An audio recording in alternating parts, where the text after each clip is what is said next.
Hi, it's Deborah Louie here. Just a quick hello.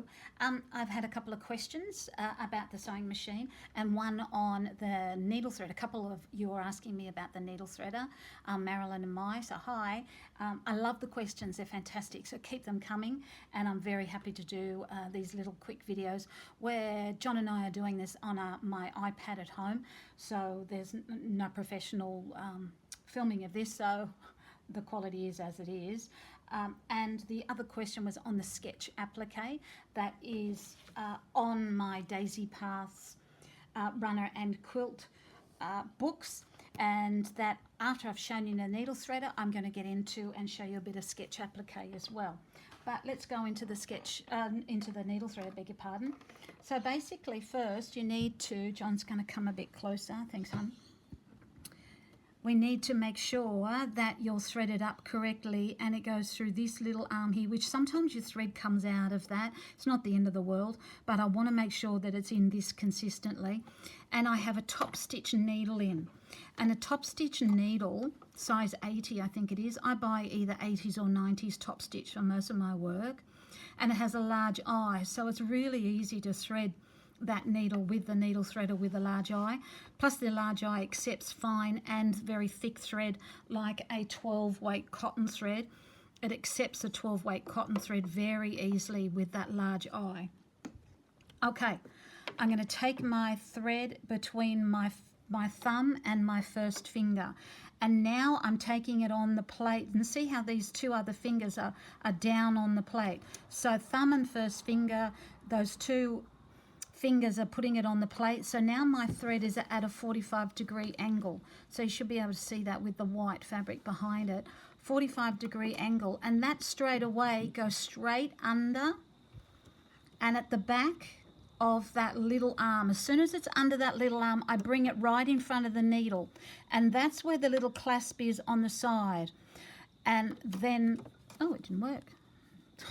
In there and goes. Okay. I'm going to be quiet now because when it goes, I'm pushing this little arm, it goes at the back. I'm going to push this little arm back here. Now, I'll be quiet. You can hear the click. You hear that click? It went in and down. So at the back, bring it straight to the front of that, that eye of that needle, and it goes in that little clasp there and close. Okay, around to the front, into the clasp and down. So the clasp is on the side. It looks like this, that your thread then has to go in between these two arms. So around now to the front, in front of the needle, in to the clasp, and it's done. I'll do it a couple more times. Around at the back, bring it in front of the eye of the needle, around into the front of the needle, into the clasp on the side and that little arm. So inside there's actually two tiny little bit of metal and another third little bit of metal. Oh, you probably can't see my fingers now. And that third little bit of metal makes the noise going into the eye of the needle. Around, in front of the eye of the needle, into that clasp on the side, and there we go. Okay, I'm going to show that sketch applique. So John, would you mind just moving back just a little bit, please? Thank you very much. I'm going to bring up my bobbin thread, needle down, needle up. Oh, I've been doing a lot of work on the machine, so it's pretty filthy, so excuse the state of it. I have my open toe free motion foot on, and my feed dogs are going to be up. Excuse me, I pop them down for free motion quilting. So I leave them up when I sketch applique, and that just gives me a little bit more control. So I just brought up that bobbin thread by needle down, needle up, and I've got to find my foot pedal. I want my needle down on all the time, which it is on the screen. I have got my width at 0 and my length at 0 as well, because I'm basically free motioning.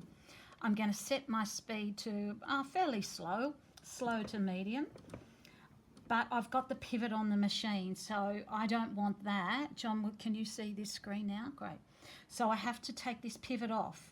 Great if you're piecing and quilting, but free motion work, no. So we go to settings, Settings is about the machine. Information is about the stitch.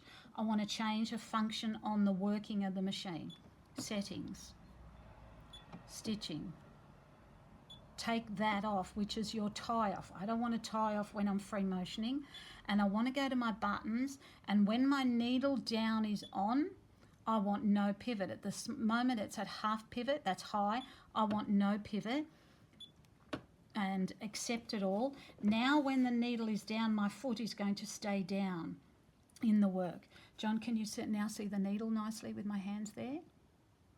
Can you see okay? So sketch applique, we want to go forward, back and forward.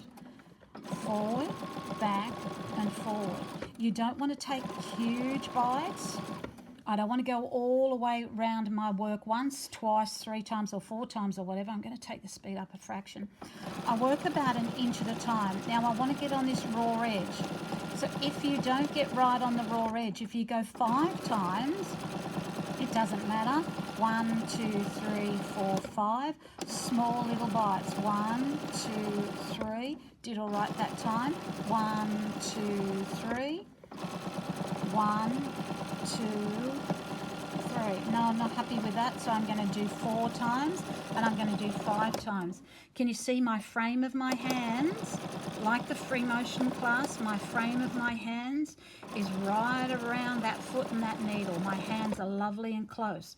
Because I'm pulling the fabric towards myself, 1, 2, 3, I've got my thumbs really nice and close. So now I'm going to go on this lighter pink now, because that's on the top. 1, 2, 3. I did a few more then. 1, 2, 3. Stop. 1, 2, 3. Doubles. 1, 2, 3. Or forward, back, forward. If you get it on the edge with forward, back, forward, that's fine. That's all you need to do. But if you don't, you just keep sketching. Little bits at a time. Stop. Little bit at a time. You're building up a polyester thread on top of that stitching. Polyester thread is flat and it's going on top and on top of the stitching. I've purposely done it in got a blue thread here, so it's dark blue, so it's contrasting for you. Usually when I sketch applique, it is colour on colour. 1, 2, 3. Okay, now the orange was the last piece to go on, so that is the top edge now that I'm sketching. 1, 2, 3. And the beautiful thing about sketch applique is that I'm going to put some detail now in the centre here. And I like a little bit faster needle, so I'm going to come up. So I'm just going to give some nice little really curlies in here. Stop. And then go back. And I'm trying not to stay on the line. Stop. Have my thumbs nice and close now, to get a nice little detail inside. So I'm going to travel all the way up. I have got a very strong stabilizer underneath my work because I'm putting a lot of stitches on here. 1, 2, 3. You've got to do 5, you've got to do 7, you've got to do 9. It doesn't matter. You're building up a polyester flat thread on top of flat thread. I wouldn't do this in a cotton thread because it builds up too much. The flat polyester thread sits beautifully on top of each other.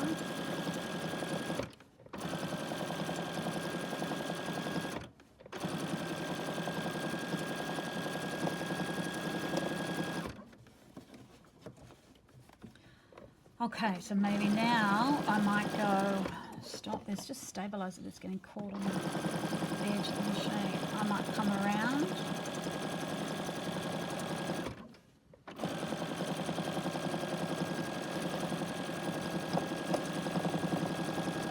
Give it so with some little feathery leaves. Stop, I'm out of of my frame. I'm going to go back into my frame, stop, back into my frame, and give it some little detail inside. Okay, so that's sketch applique. Yes, it was 1, 2, 3. If it's got to be 5, it's got to be 7, it's got to be 9 times over the top. It doesn't matter. So I hope that solves your problems. Give me more questions. I love them. Thanks very much. Bye for now.